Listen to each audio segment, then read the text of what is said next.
His Excellency, Mr. Antonio Guterres, Secretary General of the United Nations, Her Excellency, Madam Annalena Baerbock, President of the United Nations General Assembly, His Excellency, Mr.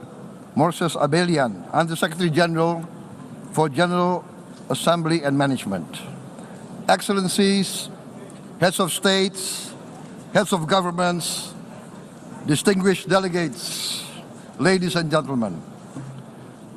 It is indeed a great honor for me to stand in this august General Assembly Hall among leaders and representatives who represent almost all of humanity. We differ in race, religion, and nationality, yet we gather together today as one human family. We are here first and foremost as fellow human beings, each created equal, endowed with unalienable rights to life, liberty, and the pursuit of happiness.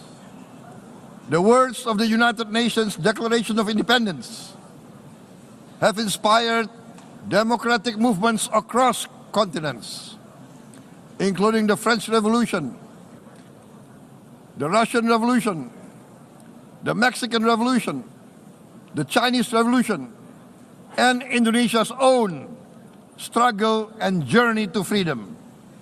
It also gave birth to the Universal Declaration of Human Rights, adopted by the United Nations in 1948. All men are created equal was the creed that opened the way to unprecedented global prosperity and dignity.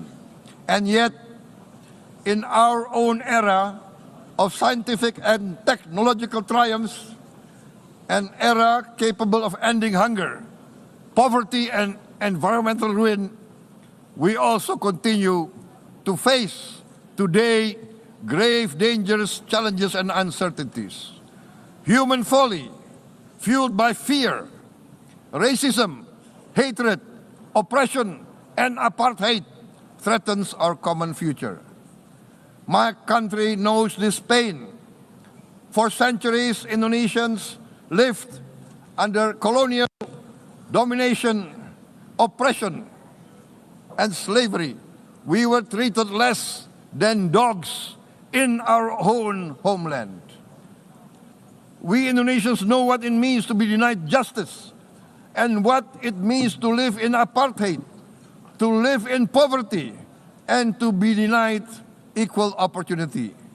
We also knew what solidarity can do in our struggle for independence, in our fight to overcome hunger, disease, and poverty.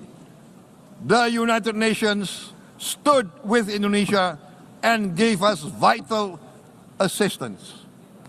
Decisions made here based on human solidarity by the Security Council and this Assembly gave Indonesia independence, international legitimacy, opened doors, and supported our early development through the efforts of the United Nations Children's Fund, the United Nations Food and Agriculture Organization, the FAO, the World Health Organization, and many, many other United Nations institutions. And because of that, Indonesia today stands on the cusp of shared prosperity and greater equality and dignity. Madam President, Excellencies, our world today is driven by conflict, injustice, and deepening uncertainty. Every day we witness suffering, genocide, and blatant disregard for international law and human decency. In the face of these challenges, we must not give up. As the United Nations Secretary General said, we cannot give up. We cannot surrender our hopes or our ideals. We must draw closer, not drift apart. Together we must strive to achieve our hopes, our dreams. The United Nations was born from the ashes of the Second World War that claimed scores of millions of lives. It was created to secure peace, security, justice, and freedom for all. We remain committed to internationalism, to multilateralism, and to every effort that strengthens this great institution. Today, Indonesia is nearer than ever before to meeting the sustainable development goals of ending extreme poverty and hunger. Because years ago, this very chamber chose to listen and uphold social and economic justice. We will never forget. And today, we must never be silent while Palestinians are denied that same justice and legitimacy in this very hall. Excellencies, Thucydides warned, the strong do what they can, the weak suffer what they must. We must reject this doctrine. The United Nations exist to reject this doctrine. We must stand for all, the strong and the weak. Might cannot be right. Right must be right. Indonesia today is one of the largest contributors to United Peacekeeping Forces. We believe in the United Nations. We will continue to serve where peace needs guardians, not with just words, but with boots on the ground. If and when the United Nations Security Council and this great assembly decide Indonesia is prepared to deploy 20,000 or even more of our sons and daughters to help secure peace in Gaza or elsewhere, in Ukraine, in Sudan, in Libya, everywhere when the peace needs to be enforced, peace needs to be guarded, we are ready.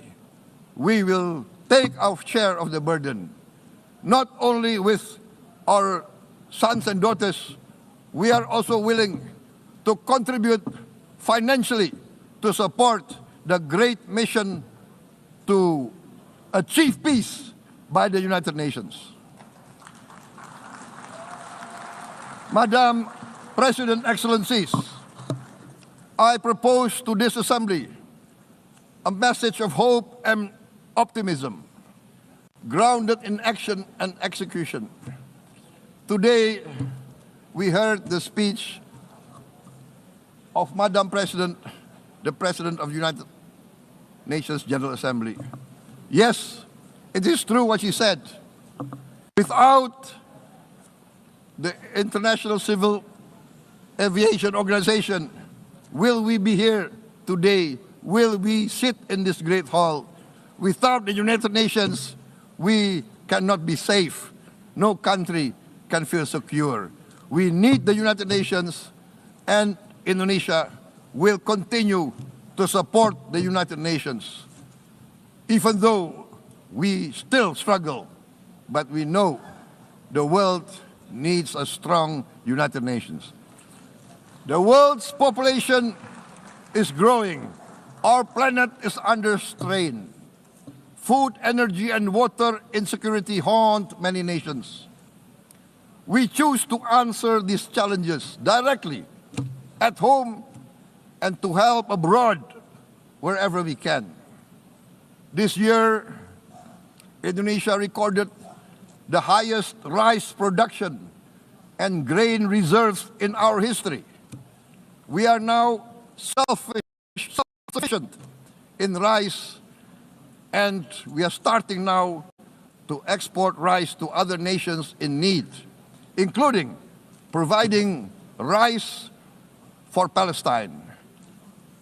We are building resilient food supply chains, strengthening farmer productivity, investing in climate-smart agriculture to ensure food security for our children and for the children of the world. We are confident in a few years' time, Indonesia will be the granary of the world. As the world's largest island state, we testify before you that we are already experiencing the direct consequences of climate change, particularly the threat of rising sea levels.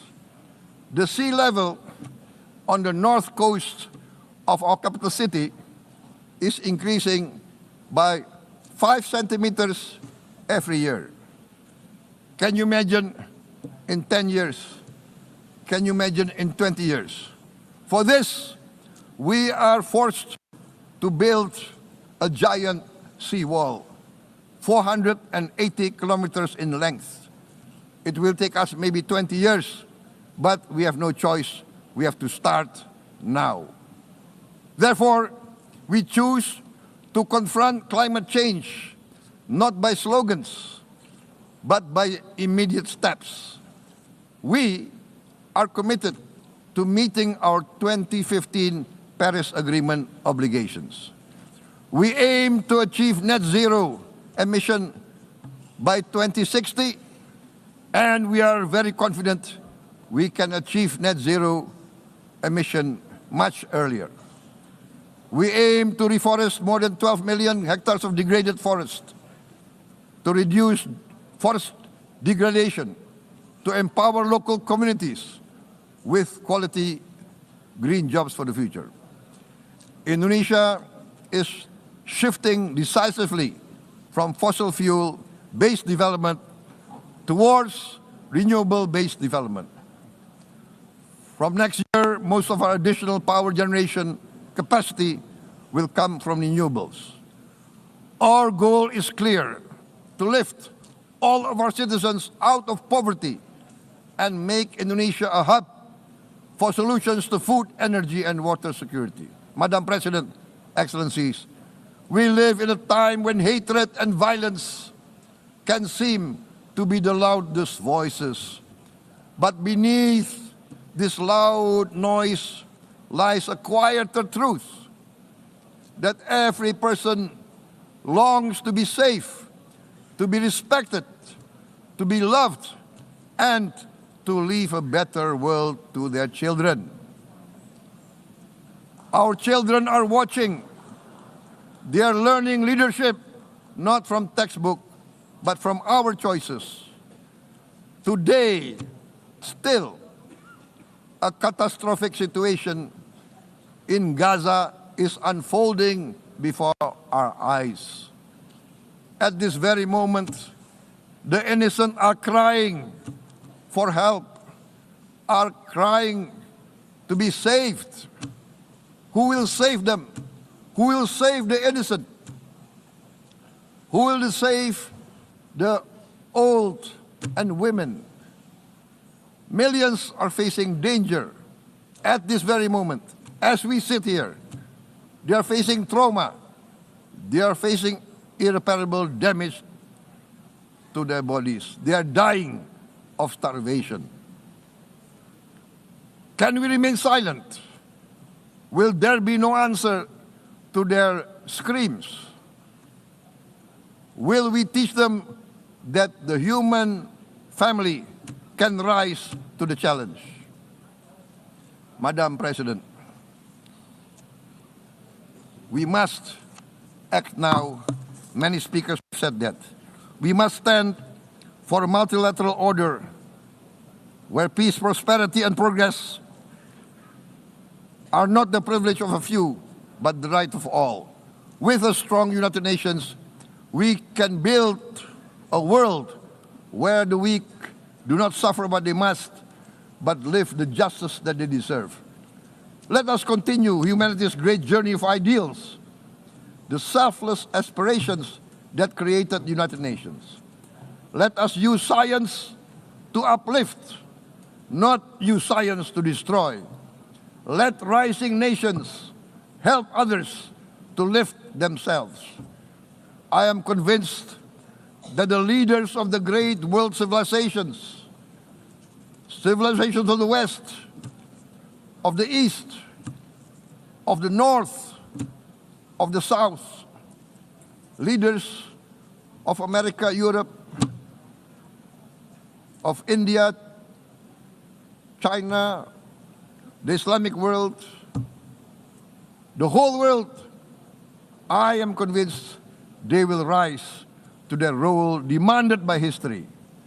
We are all hopeful that the leaders of the world will show great statesmanship, great wisdom, restraint, humility, overcome hate, overcome suspicion. Madam President, distinguished delegates, we are greatly heartened by the events of the last few days, where significant leading countries of the world have chosen to side with history, to choose the right side of history, the path of the moral high ground, the path of rectitude, the path of justice, the path of humanity, to shun hatred, to overcome suspicion, and to avoid the use of violence. The use of violence will beget violence. No one country can bully the whole community of the human family.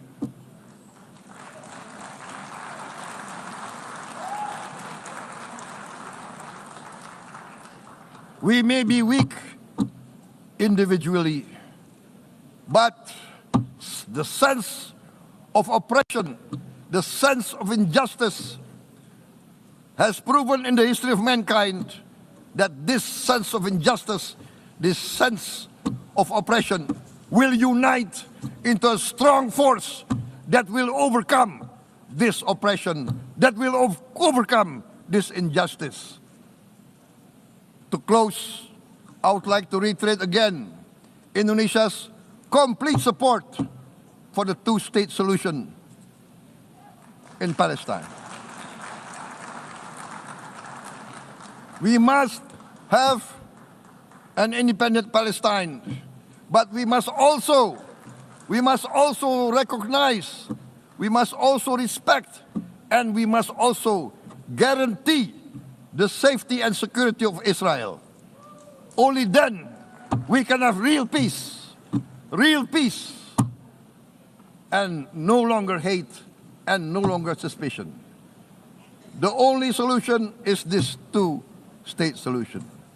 Two descendants of Abraham must live in reconciliation, peace, and harmony. Arabs, Jews, Muslims, Christians, Hindus, Buddhists, all religions, we must live as one human family. Indonesia is committed to being part of making this vision a reality. Is this a dream? Maybe, but this is the beautiful dream that we must work together towards. Let us work towards this noble goal. Let us continue humanity's journey of hope, a journey started by our forefathers, a journey that we must complete. Thank you. Wassalamualaikum warahmatullahi wabarakatuh.